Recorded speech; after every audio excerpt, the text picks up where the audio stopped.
Do you know who directed Scott Takes Off? Well, neither do I. But do you know who directed Scott Pilgrim vs. the World? That one, you probably do know. But why is that? Everyone knows that value brand soda isn't as good as the original. Mountain Lightning may look and kind of taste similar to Mountain Dew, but you can absolutely taste the difference. Dr. Pepper? Is it Dr. Pepper? For soda, I have no clue why this is. Sexier logo, maybe? Better ingredients? But for film, this comes down to direction, and we'll prove that by painting a pretty little picture. And, of course, by comparing Scott Pilgrim Takes Off to Scott Pilgrim vs. the World.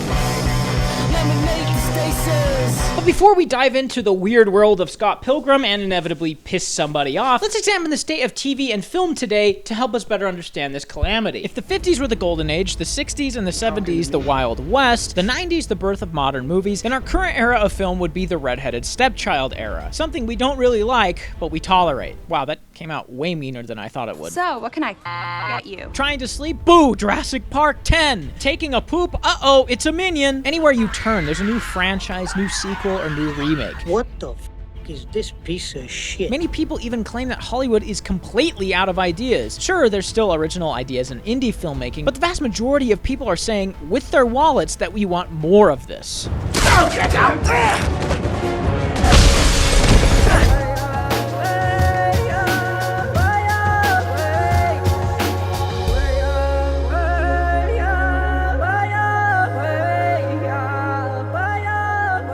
Hey, that's a nice picture, man. I'll give you $100 for the rights to it right now. Oh. Really?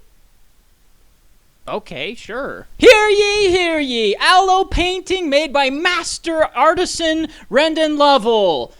Only $1,000! Get it now, no water required. Wait, what the fuck? The biggest shows and movies are made by studio suits, who frequently do not include people that want to be creative and take their time. Meaning, you get nearly every big show directed by whoever.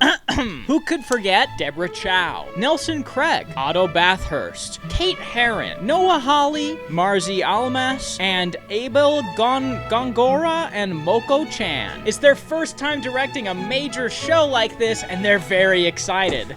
But Rendan, I love that Monarch show, and I really like Marzi Almas. She's got a future. You've got to start somewhere, right? I hope you're right, but I'm not counting on it. Have you watched this shit? It's like a robot made it. If everyone will fasten their seatbelts, we're first in line for takeoff. I'm assuming this flight doesn't have drink service. Nope. But when we get back, first round's on me. Huh? Ready? Make this painting again. What? No. I would give you $1,000. All right, fine. Any creative choice, edit, stylistic element, or sound has to be approved by the director. They have absolute control, absolutely. Which is why so many of these big-name directors are easy to identify. Every Fincher movie has muted coloring, precise camera work, and stilted comedy. Tarantino has his trademark violence, dialogue, and foot fetish. Spielberg has that foggy lighting, energetic camera work, and John Williams. Edgar Wright is different from every other director working in Hollywood right now, and he's probably the best comedic director in Hollywood right now. If you've even watched one of his films, you already know his trademarks. He's just able to stretch the medium of film and get a joke out of every possible element. I've never even kissed a guy. Hey. Me neither. Edits can be funny. Lighting can be funny. Scott, I forbid you from hitting on Ramona, even if you haven't had a real girlfriend in over a year. Filling up water can be funny. Let's have water, please. What?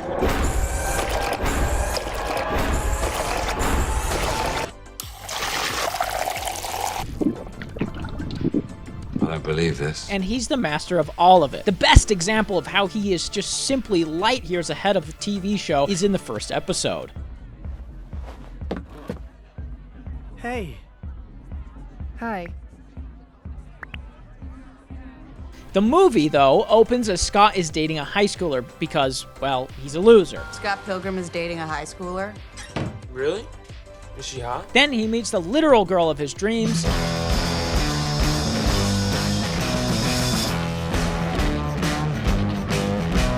Finally, he has to fight her 7 evil exes in order to date her. Consider our fight begun. I like the idea of the show, plus the cast is all coming back. And I like the idea of it not being per se, the movie. It's its own thing, kind of. And then you get to the direction. And it's bad. It's really bad. The first episode of the TV show is nearly a shot-for-shot remake of the first act of this film, but much, much worse. On the surface, you get a lot of the same scenes. Wallace and Scott's place gets examined, they play a song for Knives, they go to Julie's party, Scott falls for Ramona, they go on a date, they play in the Battle of the Bands, lots of the same stuff. This is perfect to highlight the major differences in the direction and why one works and the other is incredibly awkward and kind of bad. What? Are you waiting for the DVD? It's gonna take a bit. You were saying? Let's compare the two scenes when Scott sees Ramona in real life for the first time. In the show, he sees her at Julie's party, and in the film, it's at a library. In the show, Scott sees her, we get this generic brightening effect, glitter sound, and slow-mo singling her out as she turns to the camera. But instead of immediately going up to her like he probably should have, we get these awkward cutaways. Scott crushes his cup, Ramona slowly wanders over to the wall, where she probably should have just been standing already. Then we get a jarring POV where he pulls his drink up, then chugs it, and then he goes over to her. No music, no real indication of what Scott's thinking or feeling outside of, she's hot.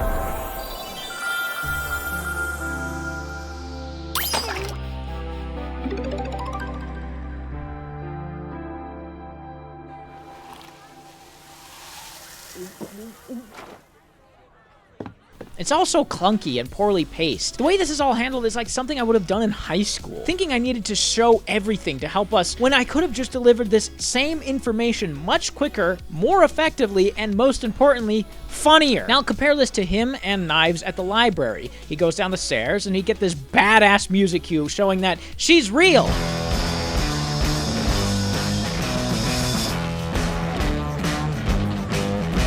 Scott can't even speak because he's so stunned. Ramona notices him, leaves, Knives notices him staring, and boom, we're out. It's perfectly done. Quick, charming, and coupled with a transition at the end to highlight him being so lost in thought about her, he doesn't even notice he's now practicing with the band or suddenly going to the party. Scott! What?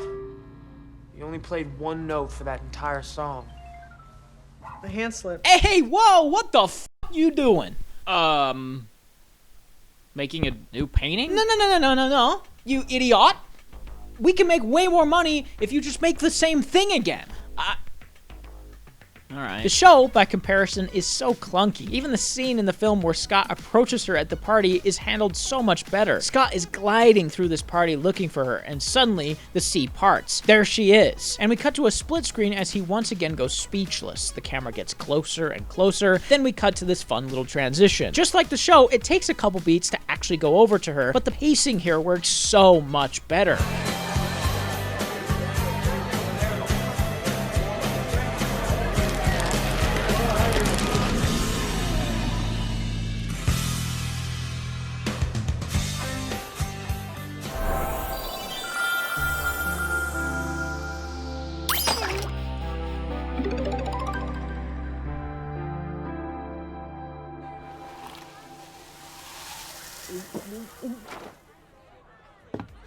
The music highlights the emotion, the split screen shows her boredom and his inability to function, then he awkwardly slides up to her with his crushed cup. Little changes here and there, some added style, and most of all, music changes this scene so much. Not having music in the anime makes things feel dead and lifeless. This scene right before the party is the perfect example. I mean, seriously, who signed off on this?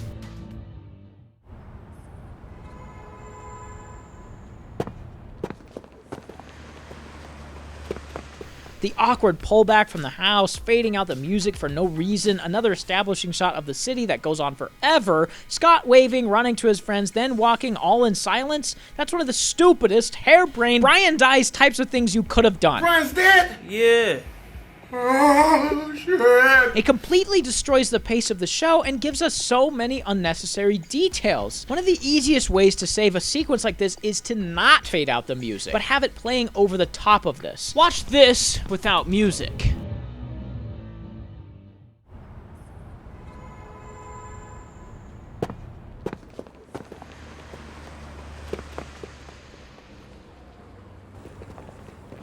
Now watch it with music.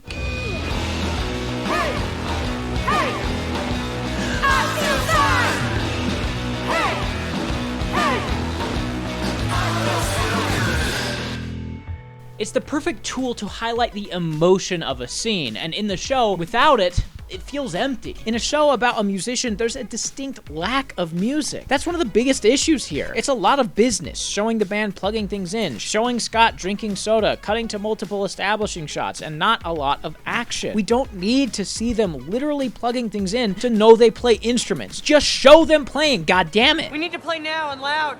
Okay. So, I was on the bus with my mom.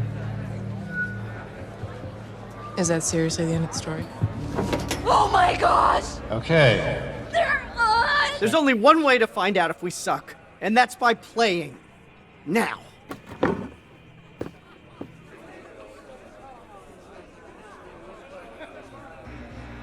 Now, obviously, after this battle between Scott and Matthew Patel, the show and movie go in two different directions. The movie follows Scott fighting Ramona's evil exes for her hand, while the show pretends to kill Scott, but not really, so Ramona can go on a hunt to find it. They're not only different in their stories, but night and day different in their direction. This is the role of the director, to protect the big picture, to help the audience through the story, to make sure we feel the emotion we should, and have reasons behind the choices they make. And you really dated this guy? Yeah, in middle school. You really went out with this guy? Yeah. In the 7th grade. Way, there's my moneymaker. Just want to let you know, I'm gonna do my own thing now. But money! I don't care about that. I really don't. I want to do my own thing. All right, fine. But at least let me see your new stuff. Sure, yeah. Check this out. I have to go now.